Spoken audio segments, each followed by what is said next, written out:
So you've probably heard the term floating around, vibe coding. It's 2025 and things are moving fast in tech. Vibe coding is, essentially, a new way to tell computers what to do. Forget memorizing endless lines of complicated syntax, at least for some tasks. Think of it more like describing the feeling or the essence of what you want to create. It's about conveying intent and desired atmosphere rather than just strict, logical instructions. This approach leverages advanced AI to interpret these more abstract inputs. It's less about being a hardcore programmer and more about being a clear communicator of ideas. The goal is to make software creation feel more intuitive, more human. What makes vibe coding so different from, say, traditional Python or JavaScript? Well, normal coding is like building with Legos, following very precise instructions. You need every specific brick in the exact right place. One wrong piece and the whole thing might not work, or worse, it might look strange. Vibe coding, on the other hand, is more like sculpting with smart clay. You push and pull, describing the shape and texture you're aiming for. The smart clay, which is usually a sophisticated AI, then helps form the final product based on your expressed vibe. It's a shift from pure logic to a blend of logic and intuitive expression. This means fewer headaches over semicolons and more focus on the big picture. Why is this becoming a big deal right now in 2025? Several things have lined up. First, AI has gotten incredibly good, like seriously good. These AI models can now understand natural language, context, and even subtle nuances in human expression to a degree we only dreamed of a few years back. Second, the tools are catching up. We're seeing new platforms and development environments designed specifically for this kind of interaction. They integrate these powerful AIs seamlessly. Plus, there's a growing demand for more people to be able to create with technology, not just consume it. Vibe coding opens that door wider than ever before. The core idea here is to make technology creation more accessible. It's about breaking down barriers. For decades, coding has had this reputation of being super difficult, reserved for a select few. Vibe coding aims to change that perception.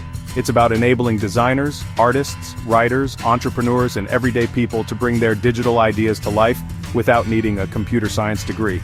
Imagine explaining your app idea to a system like you'd explain it to a friend, and then seeing a functional prototype emerge. That's the kind of power we're talking about. It's about translating human intention more directly into digital reality, making the process feel more natural. Alright, so how do you actually do vibe coding? It's simpler than you might think, especially for beginners. You don't usually start by firing up a complex code editor.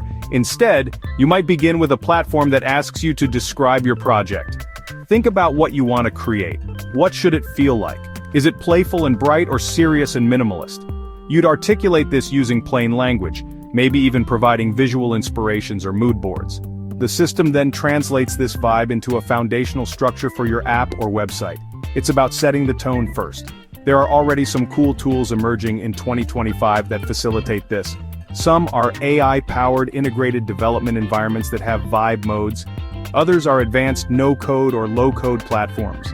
These tools often feature interfaces where you can type descriptions, speak commands, or even use gestures to indicate your preferences. For instance, you might say, "Make this button feel more inviting," and the AI will suggest changes to color, shape, and animation. It's a collaborative process with the AI, where you guide it with your vision. These platforms are designed to be very user-friendly. Let's take an example. Imagine Sarah, a student, wants to build a simple portfolio website to showcase her photography. With traditional coding, she'd need to learn HTML for structure, CSS for styling, and maybe JavaScript for interactivity. That's a steep learning curve. With vibe coding, Sarah could start by telling the system, "I want a clean, elegant portfolio." The vibe should be minimalist and modern, with a focus on large, high-quality images. "I want a smooth scrolling experience and a calm color palette, maybe blues and grays."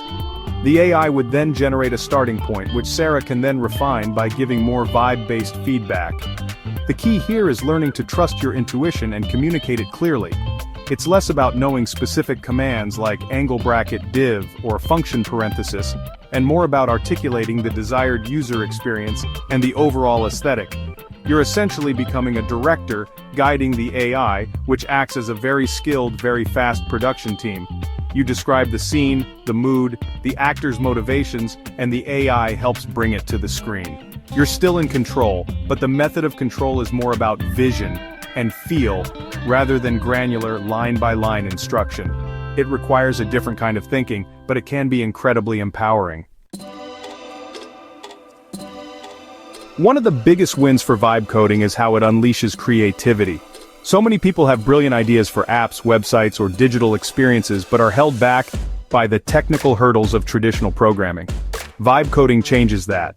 Artists can design interactive art installations by describing the desired emotional journey for the viewer. Writers can create dynamic, branching narratives without getting lost in complex scripting languages. It allows creators to focus on the what and the why of their project, rather than getting bogged down in the how of intricate code. This freedom can lead to some truly innovative and personal creations we haven't seen before. Then, there's the ease of use and accessibility. This is huge. Vibe coding dramatically lowers the barrier to entry into the world of tech creation. Think about students in non-tech fields, small business owners, or FLNJ. They can now build tools and platforms tailored to their specific needs without investing years in learning to code from scratch. This inclusivity means a wider range of voices and perspectives can contribute to the digital landscape. It's not just about making coding easier, it's about making the power to create technology available to almost everyone. This democratization is a pretty powerful shift. Speed and iteration are also major advantages. Got a new app idea? With vibe coding, you can vibe out a basic prototype incredibly quickly. Instead of spending weeks or months coding a first version, you could have something tangible to test and show people in days or even hours. This rapid prototyping cycle is invaluable. You can get user feedback early and often, refining your vibe and your features based on real-world reactions.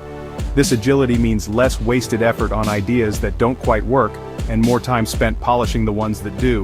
It's a much more fluid and responsive way to develop, and let's be honest, it can make the process more fun. Traditional coding, while rewarding, can also be deeply frustrating.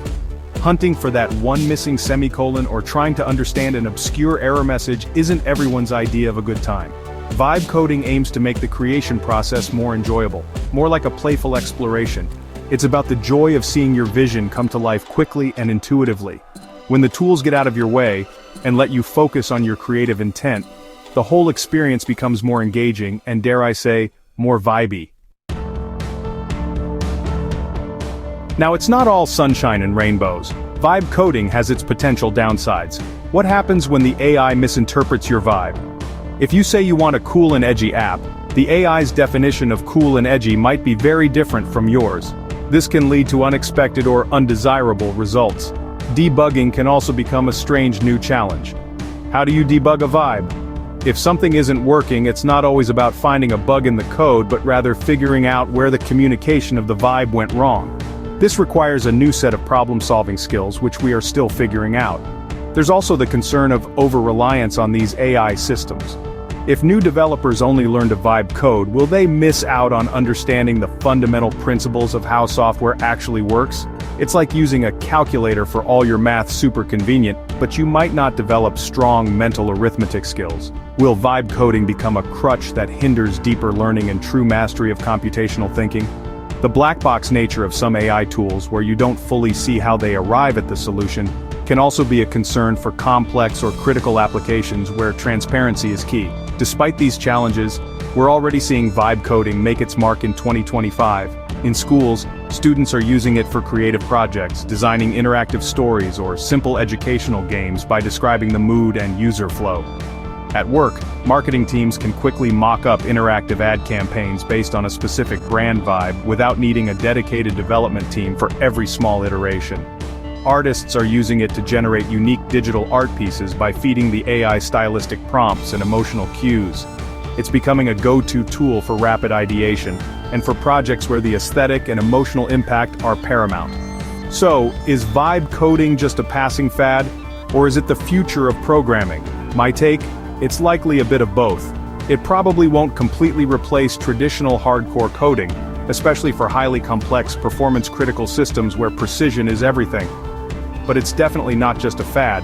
It's evolving into a powerful new layer of interaction with technology, a new way to create. People should care because it's fundamentally changing who can build things and how quickly ideas can become reality. It's making tech creation more human, more intuitive, and ultimately, more accessible to everyone. And that's a pretty exciting vibe for the future.